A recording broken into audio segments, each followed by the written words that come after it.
where we make prepping fun. Oh boy, let me tell y'all something. Life has been fun on a different level. if life could be fun over leg connected. Okay, here we go. We're back. All right, so Jennifer went through a major surgery March the 1st. I have been home taking care of her the best I can. And a lot of things have gone on since March. Did I say May the 1st? I meant March the 1st.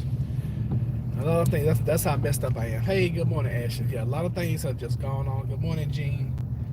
And I wanted to come in and give you guys an update on her health, on where we are as a family, and what's going on and where we're moving toward in the future. Hey, good morning, Gillum. How you doing? All right, so Jennifer came out of the surgery. It was very, very nerve-wracking for me. I went to the hospital with her that morning. I dropped her off. Y'all hit the like button for me. I dropped her off. It was supposed to have been a 4-hour surgery or something like that. Doctor calls me like 3 hours, 57 minutes later. Yeah, she came out the surgery, came out fine, blase, blase. Okay, she's in recovery. Now, mind you, this is, she had a shoulder surgery a couple years back, and it took her forever to come out from under anesthesia. Is that right? Is that the right word? Anyway, to wake up. So I was kind of expecting something like that this time. However, before, when she had her first surgery, hey Brenda, good morning. She actually, coronavirus wasn't going on, so I was able to actually be at the hospital with her. Thank you for that, Ashley. So I was actually able to be at the hospital with her the whole entire time. So we had already decided I wasn't gonna wait at the hospital, all day, because we knew it was gonna be a rather lengthy process. Plus we got a farm now, so somebody needs to go take care of the farm and all this good stuff. So I'm waiting around, being patient, and I'm not hearing anything. So I'm starting to get a little nervous. And the hospital actually called me. Hey, she's in recovery. She's doing well, and so, but I'm not able to talk to this girl, right? Because she and one of her favorite shows is Grey's Anatomy. Now over the last 2 weeks, I've become a Grey's Anatomy expert, and I know how this stuff works. They'll call the family in and be like, yeah, everything's good, and then next thing you know, they're like, get the paddles. Charge to 140 or 280 or whatever, and they hitting somebody on the table. So all this is going through my mind. And I'm getting more and more stressed because I wasn't able to speak with her. So finally, this is like 5, 6, 7 hours after the surgery. And they had called, I'm giving the hospital credit, they had called me a couple of times. But in my opinion, they were not updating me fast enough and frequent enough. So finally, little guy called me. I said, look, is my wife speaking to you? Is she coherent? Is she awake? Oh yeah, she's speaking. And I was like, and she's got her phone. I'm like, well, tell her to turn it on, or you turn it on for her, because I need to talk to her. So finally, I get a call, and it's actually her, and this is like 7, 8 hours after the surgery. So I've just been a nervous wreck all freaking day, just trying to just keep my mind busy so I wouldn't have to think about it, and look, we all have our different coping mechanisms when we're dealing with stress. So don't judge me, okay? And if you do, it doesn't matter. Hey, I can take it. I'm a big boy. So, yeah, all that went down.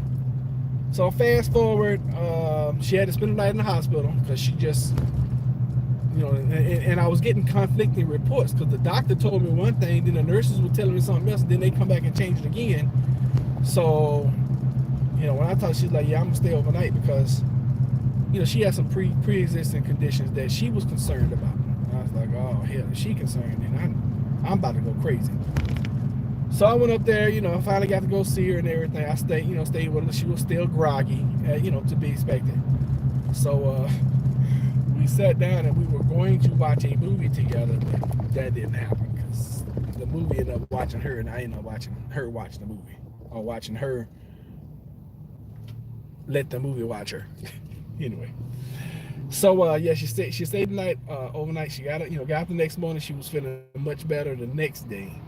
Still a lot of pain, more pain than she was anticipating, because they had told her one level of pain, but she was experiencing another level of pain. So she was able to get discharged the following day. We got her home, got her as comfortable as possible, and so that was going on 2 weeks ago. Well, probably more like 10, 11. What's that? 12. So 11 days ago. So right now she's getting better every day.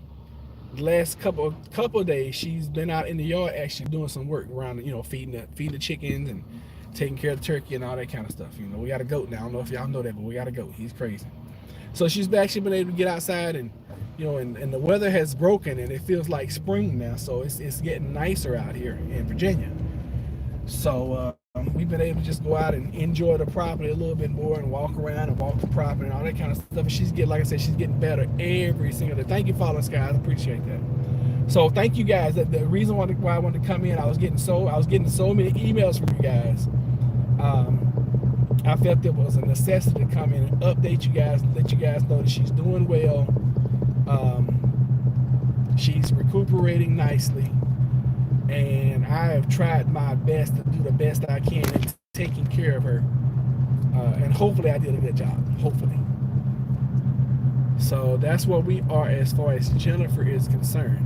So before Jennifer went out, I was telling you guys some things about a company that I was using to do some investments. Sad to say, but that has not worked out. Okay. However, I promised you guys before 20 was over, that I was going to keep bringing things to you to help you change and I know I switched gears real quick, but in all of this, at the end of the day, Roger and Jennifer still have a $43,000 hospital bill they got to pay. And it's crazy because if you have any kind of sickness or illness or need any kind of surgery, you go in feeling bad, and once you get the bills, you feel worse. Can anybody else relate, or is that just me? Because I get accused all the time of just being a financial thinker. I can't help the way I think. So if I'm wrong, then I'm just wrong. I've been like that my whole life. I don't know how to change. But I promise you guys that I will keep bringing things in that would help yourself financially. So the last 24 hours, something fell in my lap. I'm going to post the link, and it is a pre-IPO. I don't know. No, I'm sorry, a pre-ICO. A lot of you guys probably have heard of IPOs, which is an initial public offering. I know exactly what you're talking about. Thank you. I appreciate that. I know a lot of you guys know what an IPO is, with initial public offering. It's when a company is about to go public and they're going to go either on a stock exchange, or on a New York Stock Exchange, or in NASDAQ, something like that. But an ICO, good morning. What have you told my friends about me? Well, I just told them I tried to take care of you the best I could, and probably failed miserably. So you missed all that update. So like I told you guys, I was gonna keep, we're staying on this quest, trying to find a better way of earning money and earning an income. You did a fantastic job. I appreciate that. I feel like I failed miserably, but hey, it is all good. And the reason why Jennifer's using all caps, when you guys see me driving, if y'all use all caps, it just makes it easier for me to read. I know it's usually screaming, but I need you guys to scream it when I'm driving. So I found something yesterday, just fell in my lap. It's an ICO, which is initial coin offering. And a lot of you guys know I've gotten real heavy into the cryptos, and it doesn't cost you any money. Okay, they're in pre-launch right now, or they're trying to pre-launch their initial coin offering. If it goes public, if it goes live, you could make some money.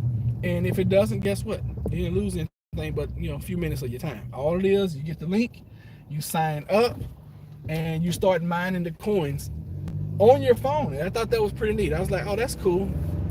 You can mine on your phone, and it doesn't drain your battery. It doesn't, it doesn't take up any kind of space other than that, downloading the app. And once a day you go in there, you click your button, boom, and you're mining for that day. Now, like I said, this is very speculative. It could work, it could not work, but it doesn't cost you anything. I did some research on it last night. I went ahead and signed up, but I did some research on it last night, and a lot of folks that I respect in the industry are speaking very highly of it. They're like, hey, this is a new way of doing it, and it could be lucrative in the future. So if anyone is interested in that, I'm gonna just post the link. I'm gonna start telling you guys to email me. I'm just gonna start posting the links of things I tell you about. If you're interested in enrolling. If not, pass it on by. But I will tell you this: one of my favorite quotes in a movie is from Boiler Room. I'm late. How's Jen? She's on, but she's doing all right. One of my favorite quotes from The Boiler Room. I don't know if you guys have ever seen that movie, but it's an awesome movie, especially when you're trying to get motivated about sales or earning income, or just need to get psyched up about life. It's this guy, and he has joined this company, and they're selling fake stocks. He became a stockbroker, and they're selling fake stocks. So he gets on the phone with one guy. Of course, he's learning all these overcoming objections techniques and all this kind of stuff. And one guy tells him, "Oh, I'm just gonna pass." And he says, "The only people making money passing are NFL quarterbacks, and I don't see a number on your back." It's one of my favorite lines. So I will tell you guys. There's also a quote in the movie. Okay, so Jennifer says she's feeling better than she has in a long time, which is good. She did. We got up pretty early this morning. This is the first day we've actually gotten up pretty early, and I got out and took care of the farm and all that good stuff, and she got up and immediately started working. So good, she is feeling good. She's not back at work, but she has some projects that she's trying to complete on her own. That's going to help advance us, financially. That's what you always got to be doing. You got to be trying to advance. Financially, and this quote that I'm thinking of is in Transformers, and I said it to Jennifer that I had her to look it up. Jennifer, what is that wiki quote from Transformers? No something, no reward, or something like that. And then his dad said that's the wiki way, or something like that. And the quote came from his great grandfather or something. Anyway, I said all that to say this: no sacrifice, no victory. That's it. Thank you, honey. No sacrifice, no victory. So with everything, there's always got to be a sacrifice. Either you're going to sacrifice your time, your talent, your abilities, or you're going to sacrifice some money, or you're going to sacrifice something. Hey, Miss Grace, Lady Grace, how you doing? Yeah, you're going to sacrifice something for success. The only time success comes before work is in the dictionary. That's the only time.